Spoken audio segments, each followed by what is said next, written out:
Hello, mashed potatoes. Are you stuck indoors? Game shop and craft store closed? Worry not, I have for you 3 separate projects you can try at home that are made from common household trash. Let's get started. Now that this plastic air freshener no longer protects us from my senior cat's nightmare of a litter box, let's transform it into a treant. First, we'll separate the 2 halves of this project we need, just the base and the inner core section. However, the top also has a cool little cannon inside of it, so look for that to make an appearance in an upcoming project. Now, let's cut triangular wedges out of the base like this. The best way to do this is with a pair of heavy wire cutters. If you don't have a pair, you could always saw them or Dremel them. Don't throw those wedges away, we'll be using them shortly. There's no need to be consistent in the size or shape of these wedges, as we're trying to create an organic look out of all this plastic. If Renee Zellweger's doctor can do it, you can too. When it's done, you'll have something that looks like a very rough hole saw. Let's take a smaller pair of clippers and take wedges out of some of those teeth at random intervals.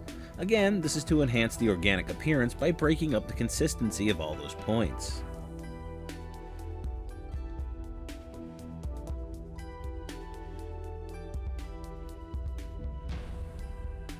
Now I'm going to use a large engraving attachment on my Dremel tool to put some holes into the tree, and that'll give it the illusion of some depth. Remember those plastic wedges we just cut out? Well, now we're going to glue them above and between our row of teeth. When it's done, it should look like this. I know it doesn't look like much of a tree yet. To round out the flat top of our tree, I'm gluing the cap from this squeezable fruit pouch on top of it.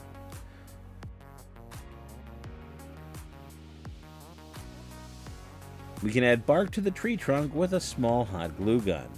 An even better way to do this is to base your tree first, and then you can let the hot glue also form the roots that go to the base, and your bark can flow right into those roots. It looks very natural. That's what I ended up doing. I just have footage of me doing it this way.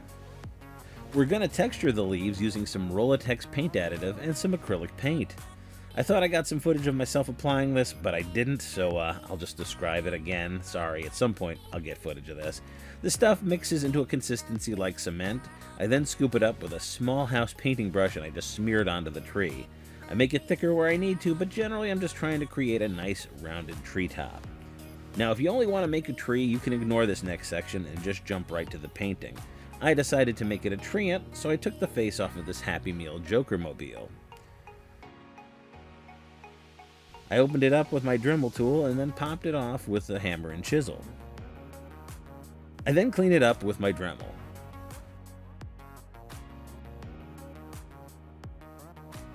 And now I'm going to steal the arms off of this old Aliens toy, and really, what is a treant if not a Joker mobile with alien arms that smells like apple cinnamon?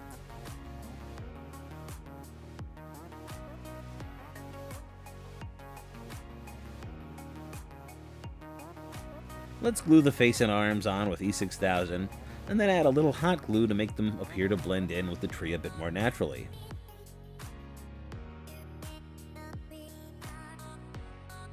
I made my base from a peanut butter jar lid, and I need to trim it down. Let's prime it in gray, and then add the dark brown base coat on the trunk. And also a dark green base coat on the leaves. It's then time to dry brush lighter colors on both. With the trunk, I start a little further down to represent the shade provided by the leaves. The dry brushed hue gets closer and closer to yellow the further I go up the leaves.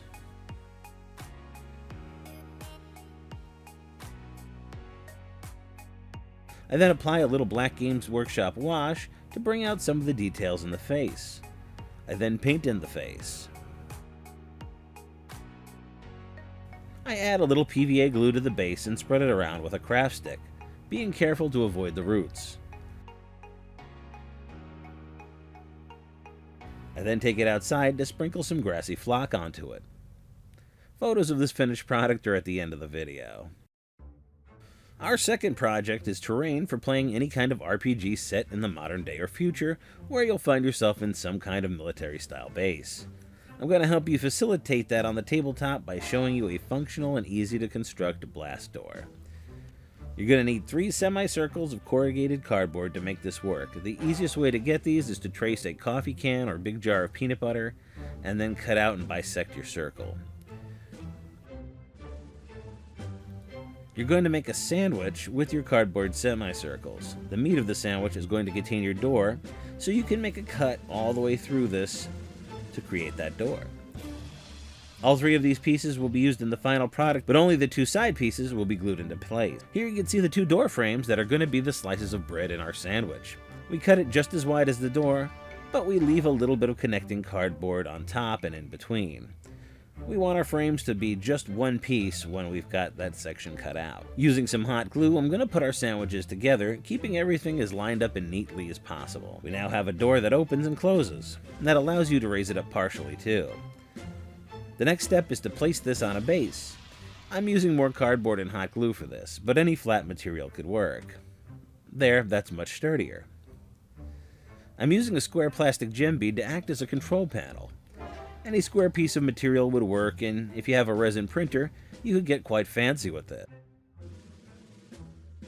I'm going to glue a couple of copper discs to the bottom of the base just to give it some extra weight and stability. There, now player hands and miniatures can bump into it, and it'll remain standing. For a real underground bunker look, I spray painted it a flat gray.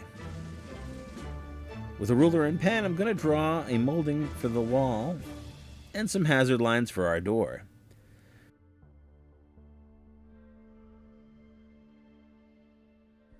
Because we're working with cardboard, I'm just going to fill in the black portion of the hazard lines with a Sharpie, and then I'll paint in the yellow stripe portions. Just a few of these doors can really make a modern battle map pop. But what about a doorway for a medieval fantasy, you ask? Well, voice in my head, I have you covered also. A while back, I converted a dollar store covered wagon into a cart for Dungeons & Dragons. The wagon covering has been sitting around for a while, and now I've decided to do something with it. I start by clipping the ends off of each wagon with my large wire cutters. You can see the ends look like a stone archway. I clean them up with my Dremel tool, and then I snip these little pegs off at the bottom with my small wire cutters. I glue the two ends together using the E6000. I want them to be as even as possible. There are also a couple of gaps, so I filled them in with hot glue.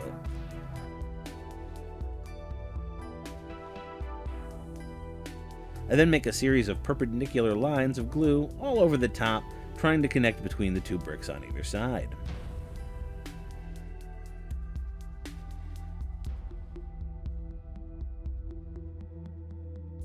I'm going to cut a fat craft stick to form the threshold for our doorway. I use this wood gouging tool to texture it.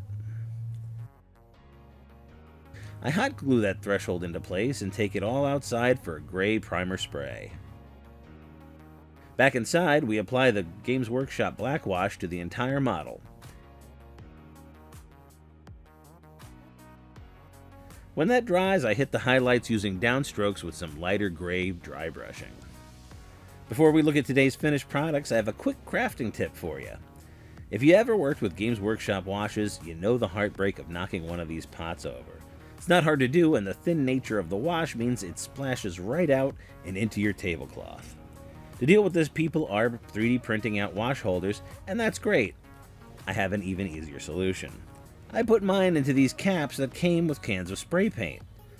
And they came with the dollar store primer. They're really nothing special. But you can see I have access to my washes with no worry about spilling. Just look how stable they are. Okay, let's finally take a look at our finished